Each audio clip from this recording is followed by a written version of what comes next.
Excella Education Study in USA assured scholarship. Contact 9881 రాష్ట్రంలో మేడిగడ్డ అంశంపై కాంగ్రెస్ ప్రభుత్వం రేపు మేడిగడ్డ సందర్శనకు కూడా ప్రయత్నాలు చేస్తుంది. మొత్తంగా ఈ అంశంపైనే బీఆర్ఎస్ పార్టీ సీనియర్ నేత అదేవిధంగా మాజీ మంత్రి కుప్పలేశ్వర్ మనకు అందుబాటులో ఉన్నారు. సార్ చెప్పండి, ఏదైతే కాంగ్రెస్ ప్రభుత్వము ఆరోపిస్తుందో మేడిగడ్డ అంశంపై మొత్తంగా అసలు ఆ మేడిగడ్డ ప్రాజెక్టే పనికిరాదు, అదేవిధంగా మీ యొక్క నేత కేసీఆర్ కూడా ఇన్వైట్ చేస్తామంటున్నారు. ఆ తర్వాత టోటల్ గా అది ఫెయిల్ అని చెప్తే కూడా కామెంట్ ఏకంగా సీఎం రేవంత్ రెడ్డి చేస్తున్నారు. దీనిపైన మీ స్పందన ఏంటి?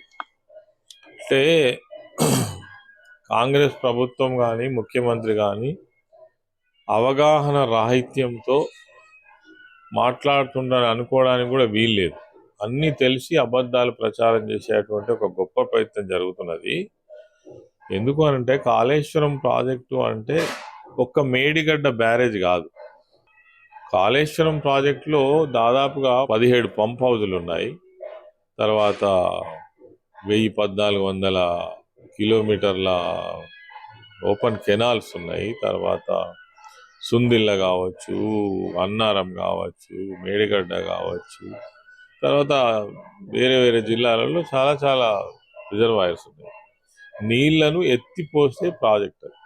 కాళేశ్వరం దగ్గరనే ఎందుకు కట్టిండ్రు అని అంటే, కాళేశ్వరం దగ్గర కట్టడానికి ప్రధాన కారణం అక్కడ ప్రాణహిత జాయిన్ అవుతుంది కాబట్టి, నది కలుస్తుంది కాబట్టి, రెండు నదుల కలయిక వల్ల అక్కడ నీళ్ల లభ్యత ఎక్కువ ఉంటుందనే ఉద్దేశంతో ఆనాడు ఉన్నటువంటి నిపుణుల యొక్క ఆలోచన మేరకు అక్కడ ప్రాజెక్టు కట్టింది. మేడిగడ్డ మొత్తం కట్టిన ప్రాజెక్టు వాల్యూ అంతా కూడా 6,000 కోట్ల లోపే. తర్వాత 9.5 సంవత్సరాలు అంటే ఇప్పుడు 6 సంవత్సరాల నుంచి నిరాటంకంగా నీళ్ళు ఇస్తుంది. ఇంత పెద్ద ప్రాజెక్టులో చిన్న డిఫెక్ట్ దాన్ని చూపించి మొత్తం కాళేశ్వరం ప్రాజెక్టే పనికిరాదనే మాటలు మాట్లాడుతున్నారు. ఇంతకంటే దుర్మార్గం ఇంకొకటి ఉండదు. ఎందుకనంటే వాళ్ళ ఉద్దేశం ఏం తెలుసా, తెలంగాణ రాష్ట్రం ఏర్పడక ముందు నీళ్లు, నియామకాలు, ఆత్మగౌరవం కోసం పోరాడినటువంటి ప్రాంతం. నీళ్లను ఈరోజు ఎక్కడ చూసినా నీళ్లు గడబడేటువంటి పరిస్థితి తీసుకువచ్చింది కేసీఆర్ గారి ప్రభుత్వం. అది మేడిగడ్డ కాళేశ్వరం ప్రాజెక్టే కావచ్చు, మిషన్ కాకతీయ ద్వారా చెరువుల మరమ్మతులు కావచ్చు, అనేక ఎక్స్టెన్షన్ కెనాల్స్ కావచ్చు, ఇదివరకు వదిలిపెట్టినటువంటి 23 భారీ ప్రాజెక్టులను పూర్తి చేయడం కావచ్చు. ఇలా నల్గొండలో మీటింగ్ పెడుతూ మా పార్టీ తరఫున మా అధినేత కేసీఆర్ గారు, అదేవిధంగా అక్కడ కృష్ణా నది జలాల మీద ఉన్నటువంటి తెలంగాణ హక్కులను కాపాడడంలో కావచ్చు, ఫ్లోరైడ్ నుంచి ప్రజలను కాపాడినటువంటి పరిస్థితి కావచ్చు, ఇవన్నీ ఊహించినటువంటి మార్పులు తీసుకొచ్చినటువంటి పరిస్థితి 10 సంవత్సరాలలో తెలంగాణ రాష్ట్ర ప్రభుత్వం కేసీఆర్ గారి నాయకత్వంలో జరిగింది. ఇవన్నీ ఏవి కూడా బాగా జరగలేదు, ఇదంతా విఫల ప్రయత్నం అని చెప్పే అటువంటి దుర్మార్గమైన ప్రయత్నం జరుగుతుంది. అంటే కృష్ణానది జలాల విషయానికి వస్తే గత ప్రభుత్వం ఏదైతే సీఎం కేసీఆర్ నేతృత్వంలోనే కేంద్ర ప్రభుత్వానికి అజమాయిషి అప్పజెప్పింది అని చెప్పేసి బట్టి ఆరోపణలు ఈ ప్రభుత్వం చేస్తుంది. ఇది నిజమేనా? ఆరోపణలు చేయడం వేరు. ఇప్పుడు వాళ్ళు మొత్తం ఆరోపణలు అబద్ధాలు చెప్పి అధికారంలోకి వచ్చారు. కాళేశ్వరం ప్రాజెక్టును తప్పు చూపించి ప్రజలు అయితే ఇప్పుడు 6 హామీలు అమలు చేయాలి, అవి అమలు చేయరు.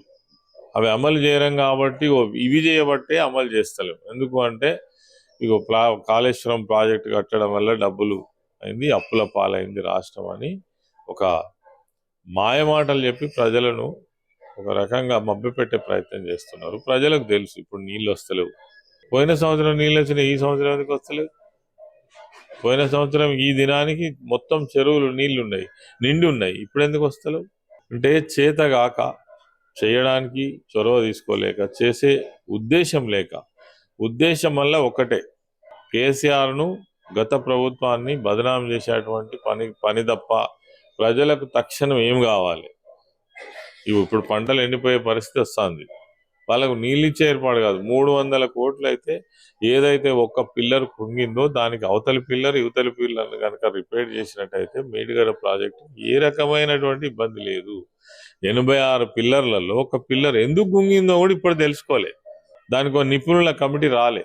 ఎవరో డిఈ లెవెల్ అధికారులు, ఈ లెవెల్ అధికారులు పోయి ఆడ చూసి అంతా ఏదో హంగామా చేస్తున్నారు ప్రెస్ ముంగట తప్ప దానిలో అర్థం పర్థం లేదు. కాబట్టి ఇది ప్రజలు తెలుసు, వాళ్ళకు కూడా తెలుసు. ప్రజలు డిస్కషన్ అవుతుంది రైతులలో కూడా, వీళ్ళు కావాలనే ఇది చేస్తున్నారు. లేదంటే నీళ్లు నిన్న మొన్నటి దాకా ఇప్పుడు కూడా లిఫ్ట్ చేయొచ్చు, ఎందుకు చేస్తలేరు? ఇగో ఇందుకే చేస్తలేమని బదనాం చేస్తుంది చాతగాక. లేదంటే 1,000 కోట్ల రూపాయలు, అసలు 1,000 కోట్ల రూపాయలు దేనికి ఖర్చు పెడతాం మరి?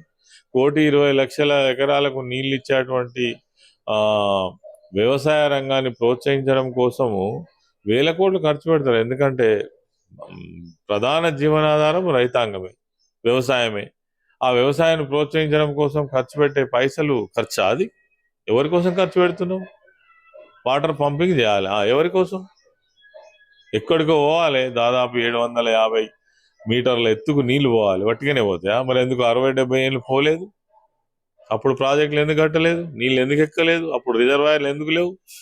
అయ్యో, మల్లన్న సాగర్ కావచ్చు, కొండ పోషమ్మ కావచ్చు.